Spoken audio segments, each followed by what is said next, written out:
Good morning to all of you. Welcome back to my channel Comets. Video start करने से पहले मैं आपको बता दूं कि डिस्क्रिप्शन अगर आप खोलें, मेरा नीचे देख रहा होगा आप डिस्क्रिप्शन, वहाँ पर मैं आपको अपनी प्लेलिस्ट डाल दी है मैंने, और प्लेलिस्ट मेरी अपडेटेड है। वहाँ पर आप जाएंगे तो आपको पता चलेगा कि मैंने कंपनी लॉ में बीकॉम सेकेंड ईयर का या सीए का, सीएस का क्या क्या पढ़ा चुकी हूँ। आप प्लेलिस्ट में जाइए और प्लेलिस्ट चेक करिए।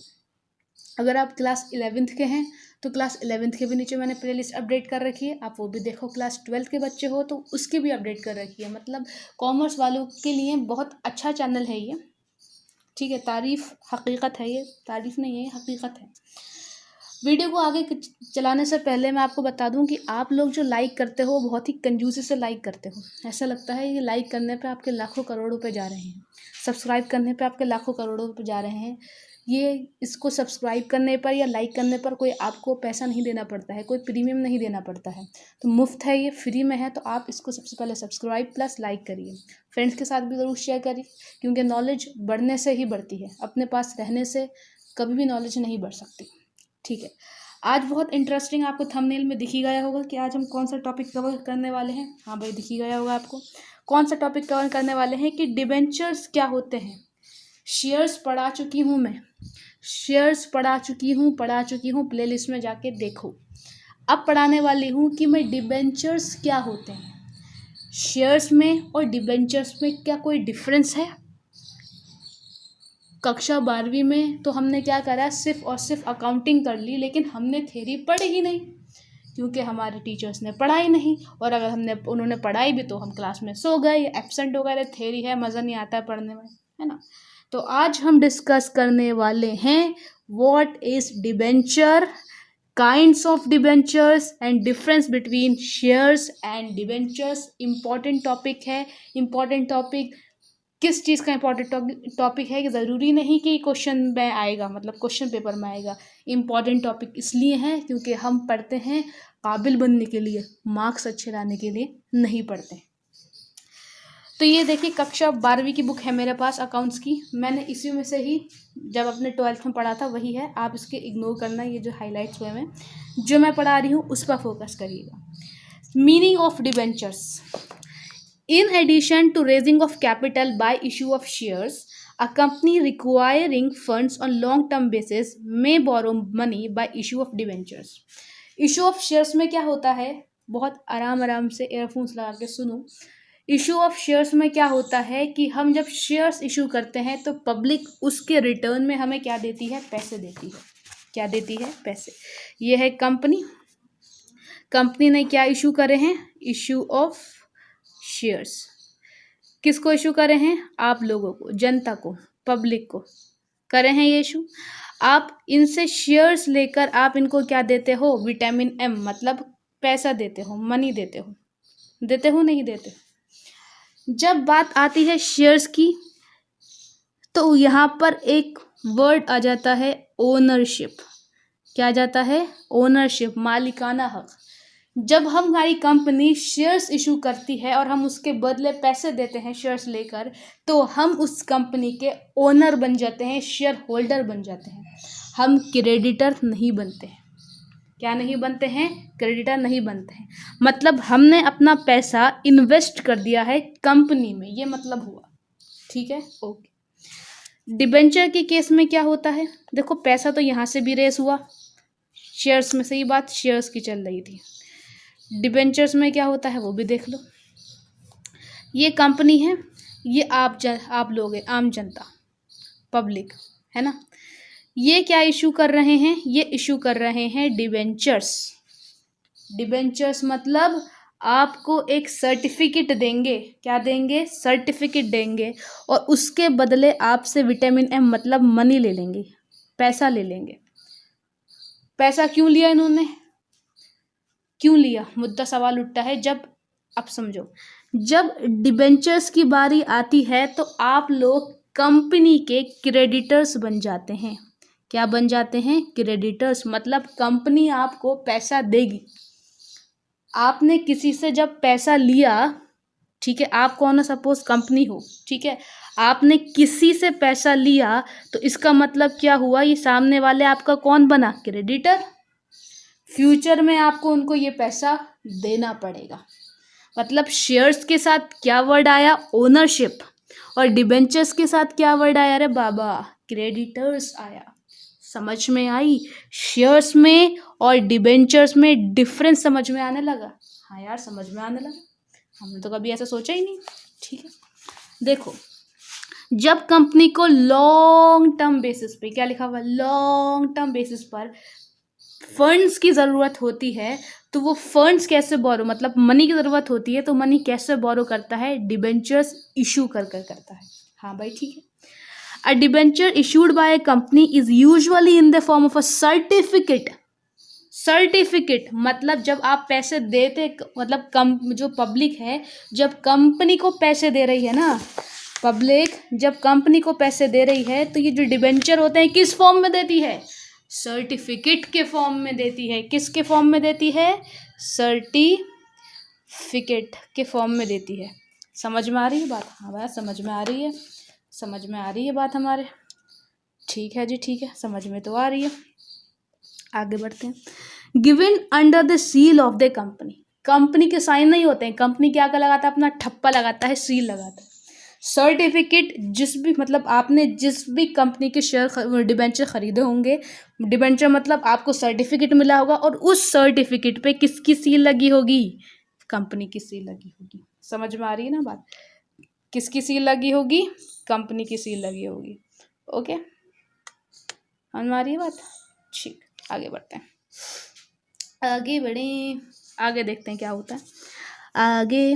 दस a debenture is a written acknowledgement of a debt, written acknowledgement of a debt taken by the company as these are issued under the seal of the company. यही समझाया अभी मैंने। Certificate अगर आपको कहीं मिलता है तो क्या वो लिखत में होता है? बिल्कुल। आपने किसी कंपटीशन में भाग लिया, पार्टिसिपेट करा, आपको सर्टिफिकेट मिलता है, और जो सर्टिफिकेट होता है वो रिटन में होता है, ऑडियो में नहीं होता है, ऑडियो में नहीं होता है। वो जो सर्टिफिकेट आपको मिलता है बच्चा, वो सर्टिफिकेट रिटन में होता है। बिल्कुल। सिमिलरली जब भी हम किसी कंपनी के डिबेंचर्स खरीदते हैं तो डिबेंचर्स का सबूत क्या होता है, वो सर्टिफिकेट होता है जो हमें कंपनी की तरफ से मिलता है। और ये वो क्या दर्शाता है, वो सर्टिफिकेट ये दर्शाता है कि हमने कंपनी को लोन दिया है, और ये कंपनी इस चीज़ को अप्रूव करने के लिए उस सर्टिफिकेट पे अपनी सील लगा देती है, जिसको हम बोलते हैं seal of the company. Certificate issued by the company under the seal of the company. समझ में आई बात? बहुत बढ़िया, ठीक है। A debenture certificate contains the terms of the repayment. A debenture certificate contains the terms of the repayment of the principal sum and a specified date at a specified date and the terms of payment of interest at a fixed percentage। क्या मतलब है बाबा? सुनो रे बाबा सुनो। अब ये जो debenture certificate आपको मिलता है लंबा चौड़ा, उस डिबेंचर सर्टिफिकेट में क्या लिखा होगा?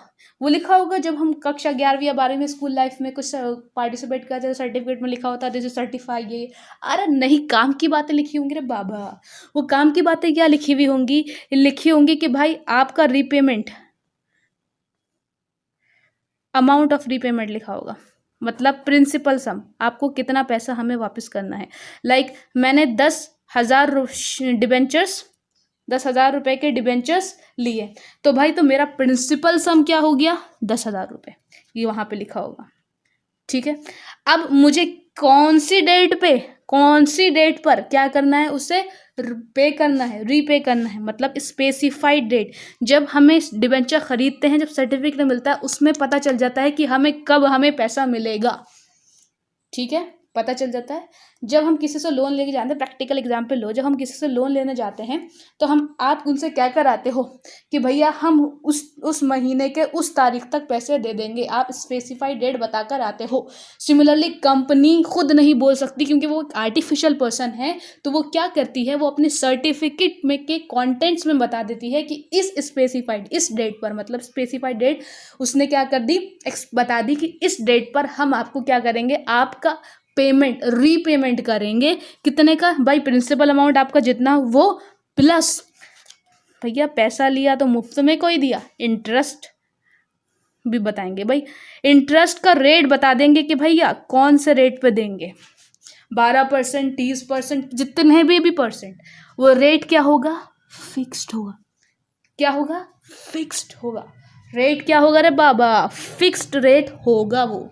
समझ में आई। मतलब कंपनी ने पहले बता दिया कि हम आपको इस तारीख को रीपेमेंट करेंगे, साथ में फिक्स्ड रेट ऑफ इंटरेस्ट देंगे। समझ में आ रही है बात। क्या शेयर्स में ऐसा होता है रे बाबा, ना। शेयर्स में क्या मिलता है, डिविडेंड। डिविडेंड कब मिलेगा, जब प्रॉफिट होगा। ज़रूरी है कि हर बार प्रॉफिट हो, प्रॉफिट नहीं होगा तो डिविडेंड भी नहीं मिलेगा। लेकिन लेकिन लेकिन जब हम किसी से पैसा लेते हैं, प्रॉफिट हो या नुकसान हो, प्रॉफिट हो कि लॉस हो, लेकिन हमें उसका रीपेमेंट करना होता है। होता है नहीं होता है। आपने किसी से ले लिए पैसे भाई, आपने क्या लिए, किसी से पैसे लिए। अब आप के पास इनकम हो या नहीं हो, देने को पैसा हो या नहीं हो, आपके पीछे पड़ जाएगा, पैसा दे पैसा दे पैसा दे। होगा नहीं होगा, बिल्कुल होगा। ठीक है ना, समझ में आ गई ना बात। ठीक, अब मैं आपको फीचर्स बता देती हूँ डिबेंचर्स के। A debenture is issued by a company in the form of a certificate, अभी बताया है, दोबारा नहीं बताऊंगी, which is a written acknowledgement of debt taken by the company. Debt मतलब क्या होता है, कर्जा, कर्जा। ठीक है ना, ओके। समझ में आ गया लाइन, ऊपर वाली को ही शॉर्ट में लिखा है। A debenture issued under the seal of the company, बहुत बढ़िया। It contains a contract for the repayment of principal sum at a specified date.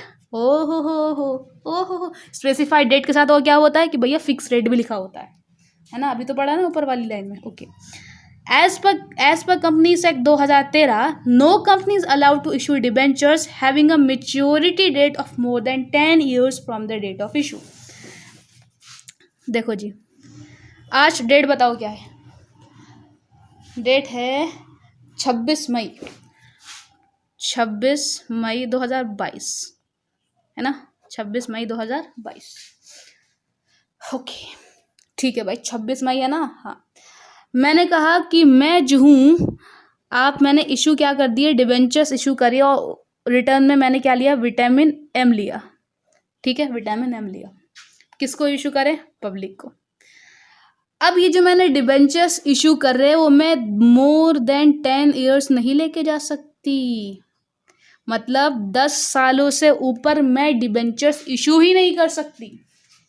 10 सालों के अंदर ही अंदर मुझे डिबेंचर इशू करना पड़ेगा। लेकिन लेकिन लेकिन सुनो मेरी बात, अगर मेरी कंपनी इंफ्रास्ट्रक्चर प्रोजेक्ट में इंगेज है, इंफ्रास्ट्रक्चर प्रोजेक्ट्स में इंगेज है, ठीक है ना, इसमें इंगेज है, तब हाँ भाई मैं इशू कर सकती हूँ, लेकिन 30 साल से ऊपर नहीं जा सकती, नॉट मोर देन 30 years।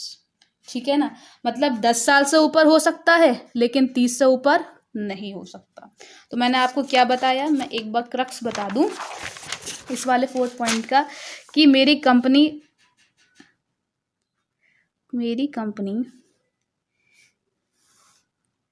दो टाइप्स की हो सकती हैं, या तो नॉन इंफ्रास्ट्रक्चर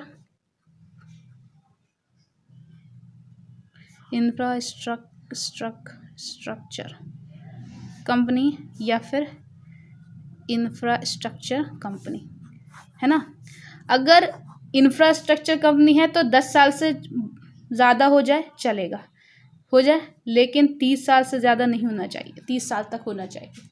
ठीक है, इधर भैया 10 साल तक रहो, 10 साल से ऊपर नहीं जाना है, मतलब 10 साल से नीचे हो सकते हो, 10 साल हो सकते हो, 10 साल से ऊपर नहीं जाओगे। सिमिलरली यहाँ पे 10 साल से ऊपर जा सकते हो, 30 तक आ सकते हो, 30 से नीचे भी जा सकते हो, लेकिन 30 से ऊपर नहीं जा सकते। बाउंड्री कहाँ पे आ गई, बाउंड्री कहाँ पे आ गई, 30 पर आ गई और इधर 10 पर आ गई। समझ में आ गई बात, समझ में आई बात। मुझे ऐसा लगता है कि आप लोगों को पहली बार डिवेंचर्स इतने आपने तमीज़ के साथ पढ़े होंगे, है ना, पढ़ रहे होंगे। ठीक, ओके, आगे इन्होंने क्या बोला है 5th पॉइंट में, दिख रहा है ना 5th पॉइंट, हाँ जी। Usually the debentures are issued with a specified rate of interest, बता दिया है, which is called a coupon rate. कक्षा 12 में बिजनेस में था कूपन रेट, हाँ भाई कक्षा 12 में कूपन रेट था, पढ़ा नहीं पढ़ा मुझे नहीं पता। इन्होंने बोला है जो डिबेंचर्स हम इशू करते हैं स्पेसिफाइड डेट पे हमने कहा भाई रीपेमेंट करेंगे। अब जो हम रीपेमेंट करेंगे सम, प्रिंसिपल सम, साथ में उसके हम तुम्हें क्या देंगे, फिक्स्ड रेट ऑफ इंटरेस्ट। अब ये जो फिक्स्ड रेट है, क्या बोला मैंने, fixed rate, fixed rate, fixed rate, इस रेट को हम बोलते हैं कूपन रेट। क्या बोलते हैं, कूपन रेट। 1 मार्क्स में आ सकता है। ओके आगे बढ़ते हैं। आगे पढ़ते हैं। A debenture holder receives interest on his debentures at this specified rate. भैया उसको स्पेसिफाइड रेट पे इंटरेस्ट मिलता रहेगा as mentioned in the certificate. जो भी सर्टिफिकेट में मेंशन होगा भाई इतने रेट पे मिलेगा तो इतने, इतने रेट पे मिलेगा तो इतने। Okay, payment of interest is made normally after every 6 month. भाई देखो डिबेंचर हमने इशू कर दिए, पेमेंट रीपेमेंट तो कब होगा, जब जहाँ जहाँ सर्टिफिकेट में लिखा है उसके हिसाब से होगा। लेकिन जिस दिन रीपेमेंट करेंगे उसी दिन इंटरेस्ट पे करेंगे, नहीं, इंटरेस्ट हम हर 6 महीने में पे करते रहते हैं, हम हर 6 महीने में पे करते रहते हैं। ये लिखा हुआ है normally after every 6 month whether the company makes a profit और नॉट। कंपनी प्रॉफिट करे या ना करे, कंपनी में प्रॉफिट जनरेट हो या ना जनरेट हो, लेकिन कंपनी देगी ही देगी तुम्हें हर 6 महीने में। क्या देगी, देगी, वो देगी तुम्हें इंटरेस्ट। मतलब इंटरेस्ट काय पे देगी, फिक्स रेट, या मैं क्या दूं, coupon rate. Very good. Okay, debenture, debenture अपने फ्रेंड को बेच दिया। तो मैंने अपनी जो फ्रेंड को बेचा, ठीक है, मेरी फ्रेंड है, ये मैं हूँ रजा, ये मेरी फ्रेंड है शाइमा, ठीक है। मैंने अपना क्या करा, ये डिबेंचर बेच दिए, मतलब ट्रांसफ़र कर दिए किसको, अपने फ्रेंड को, डिबेंचर ट्रांसफर्ड, ठीक है। अब डिबेंचर होल्डर कौन हो गई, ये, पहले कौन थी, मैं, अब कौन हो गई, ये लड़की, मेरी दोस्त शाइमा, ठीक है। अब इस जब मेच्योरिटी डेट होगी या फिर जब भी इंटरेस्ट मिलेगा, किसको मिलेगा, इसको, मुझे तो नहीं मिलेगा। क्यों, क्योंकि मैंने किसको दे दिया, शाइमा को। अगर मेच्योरिटी डेट आ गई और उसके पास जब भी डिबेंचर था तो वो सम भी किसको मिलेगा, सम, वो भी प्रिंसिपल सम भी किसको मिलेगा, इसी बंदी को मिलेगा, मुझे नहीं मिलेगा। लेकिन ये कब की कौन सी कंडीशन है, ये है बियरर वाली, बियरर डिबेंचर की कंडीशन। लेकिन रजिस्टर में क्या होता है भाई, जिसका नाम, मतलब जब तक हम एक्ट को प्रोसीजर फॉलो नहीं करेंगे तब तक जिसका नाम रजिस्टर में लिखा हुआ होगा उसी बंदे को या बंदी को क्या मिलेगा, इंटरेस्ट और प्रिंसिपल सम। लेकिन bearer is the opposite of registered debenture. समझ में आ रही है ना बात। Okay, the holders of such has not to adopt any procedure, not to adopt or to pay any stamp duty for transfer of such debentures. कोई stamp duty नहीं pay करना पड़ेगी, कोई प्रोसीजर फॉलो नहीं करेगा, फटाक से उठा के दे दिया। मैंने क्या करा, ट्रांसफ़र करना, मतलब मैंने किसको बेच दिया, अपना डिबेंचर अपनी फ्रेंड को बेच दिया, उसने मुझे पैसे दे दिया, मेरा काम खत्म। अब डिबेंचर होल्डर मैं या मेरी दोस्त शाइमा, शाइमा। ओके आगे बढ़ें, बिल्कुल आगे बढ़ें। तो अब तक हमने दो बड़े बड़े जंगे फतह कर ली हैं। कौन कौन सी फतह कर ली हैं, एक रजिस्टर्ड डिबेंचर, दूसरा बियरर डिबेंचर, ठीक है जी। अब उनके बच्चे, किसके बच्चे, सबके बच्चे सेम है। अब तुम देखो रजिस्टर में कौन था, मोर्गेज और नेकेड, मोर्गेज और नेकेड बियरर है, मतलब सबका मीनिंग एक है, बस उनके अकॉर्डिंग तुम उनको लगाते रहना, ठीक है। आगे बढ़ते हैं। मोर्गेज डिबेंचर, मोर्गेज डिबेंचर का एक और नाम होता है सिक्योर डिबेंचर, जो बहुत सिक्योर होते हैं, सेफ होते हैं। वो कौन से डिबेंचर होते हैं, मोर्गेज। देखो mortgage debentures are also called secure debentures. Question पूछ लेते हैं मोर्गेज डिबेंचर्स का दूसरा नाम क्या है, MCQs में आ जाता है। आगे बढ़ते हैं। These debentures are creates a change on the fixed asset of the company. These debentures create a charge on the fixed asset of the company. Mortgage debenture क्या होता है, कंपनी के लिए चार्ज, बताया था ना चार्ज मैंने अभी, बताया था ना चार्ज अभी मैंने, हाँ पहले मैंने चार्ज बताया था, बिल्कुल चार्ज बताया था, ये वाला डायग्राम में बताया था, ठीक है। Okay, these debenture create a charge on the fixed asset of the company. If the company is unable to make the payment of such debentures, the debenture holder can realize their money from the asset of the company that have been mortgaged. भाई मैंने company के कौन से debenture खरीदे हैं, mortgage debenture खरीदे हैं। कौन से डिबेंचर, मोर्गेज। मोर्गेज का मतलब ये है अगर कंपनी ने मुझे पेमेंट नहीं करा, रीपेमेंट नहीं करा, तो मैं किसके दरवाजा खटखटाऊंगी, कोर्ट खोलो खोलो खोलो, इसने मेरा पैसा नहीं दिया, इसके एसेट बेचो और मुझे मेरा पैसा दो। This is mortgage debentures. दूसरा डिबेंचर्स कौन से थे, नेकेड डिबेंचर्स। अब मॉर्गेज का अपोजिट सोच लो, नेकेड, हाँ, मतलब समझो, नेकेड डिबेंचर्स, सी काटो, naked debentures are also called unsecured debentures. ये कौन से डिबेंचर हैं जो कि अनसिक्योर्ड है? मोर्गेज डिबेंचर सिक्योर्ड थे जी, कैसे सिक्योर्ड थे? अगर कंपनी ने पैसा नहीं दिया तो उसके एसेट बेच के पैसा मिल गया, इसलिए सिक्योर्ड थे। और बात करें नेकेड डिबेंचर्स के तो वो सिक्योर्ड ही नहीं है, क्योंकि ये तो अभी हमने पढ़ा ही नहीं है, पढ़ते हैं। The company does not offer any guarantee, कोई गारंटी ऑफर नहीं करी for the payment of the principal amount और the interest of such debentures will be treated as unsecured creditors.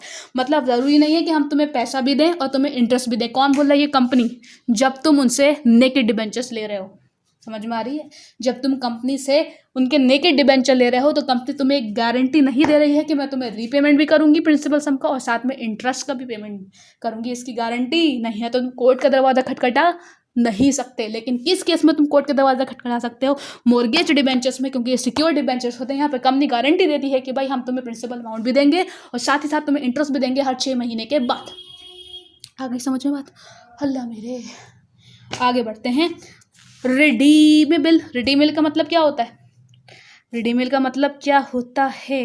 Payment मिलेगा। अच्छा जी, पेमेंट तो फिर हमें मोर्गेज भी मिल रहा था, मोर्गेज डिबेंचर भी मिल रहा था, लेकिन इसमें क्या खास है रिडीमेबल में?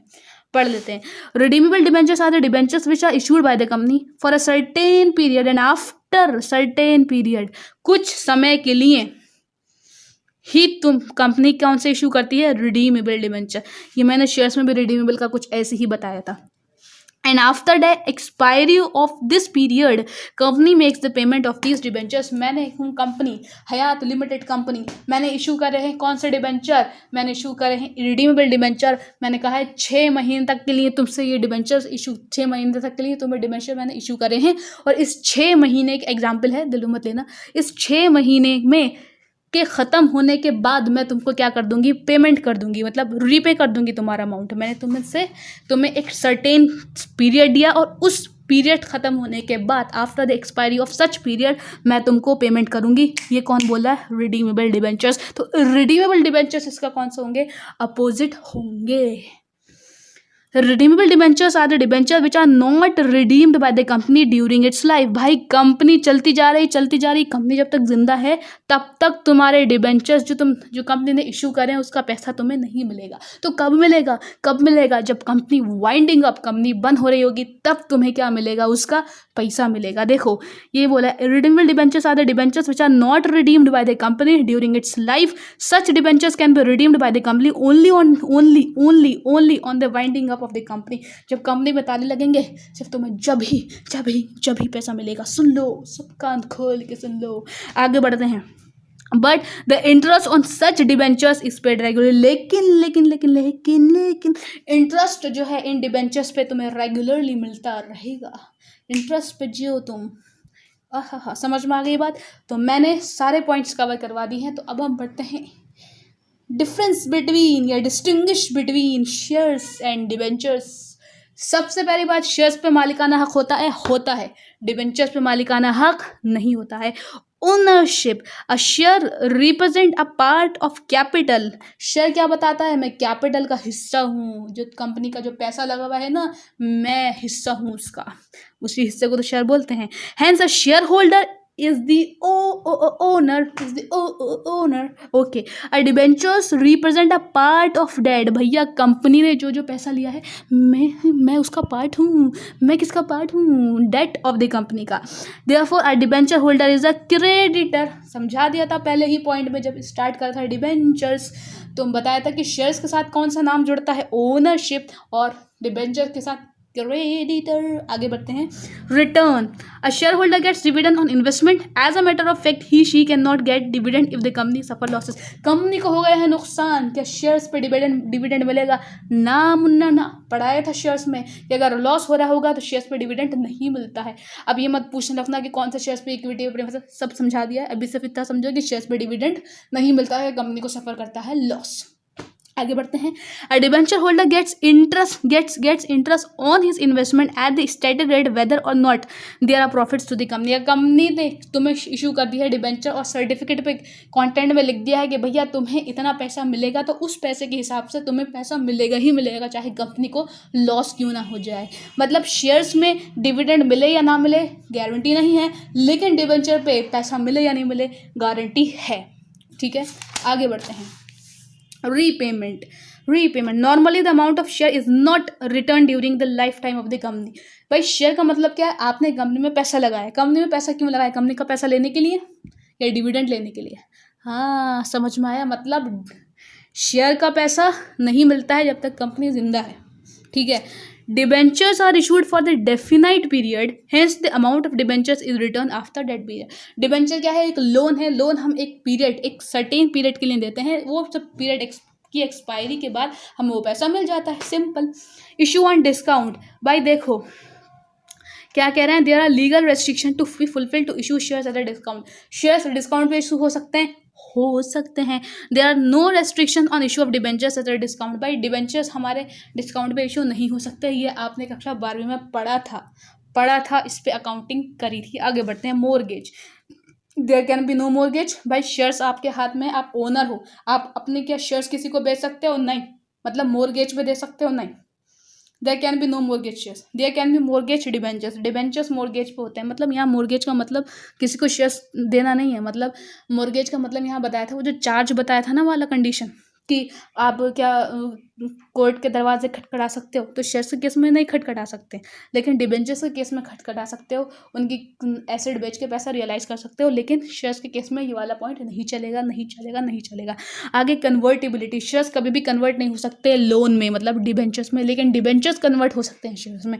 ये भी बचपन की बातें हैं, अब तो हम 55 के हो चले। Control, a share holder has a right of the control over the working of the company by attending the voting in the general meeting. भाई जनरल मीटिंग होती है, जनरल मीटिंग में वोट करने में कौन कर सकता है? वो जो कि हमारी कंपनी का ओनर है। कंपनी का ओनर कौन है? शेयर होल्डर मर्दर, मतलब उसका कंट्रोल है कंपनी पे।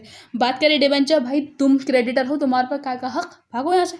आगे बढ़ते हैं। रिस्क, शेयर होल्डर के पास ज़्यादा रिस्क होता है, डिबेंचर होल्डर के पास? अरे भैया सबसे ज़्यादा उसके पास रिस्क होता है जो पैसा लगाता है। पैसा किसने लगाया? शेयर होल्डर ने, तो रिस्क भी किसका? शेयर होल्डर का। डिबेंचर होल्डर, भाई तुम्हें प्रॉफिट हो रहा है कंपनी का, ना लॉस हो रहा है, तुम्हें तो पैसा मिल रहा है, तो तुम्हारा काय का रिस्क, ठीक है। आगे बढ़ते हैं।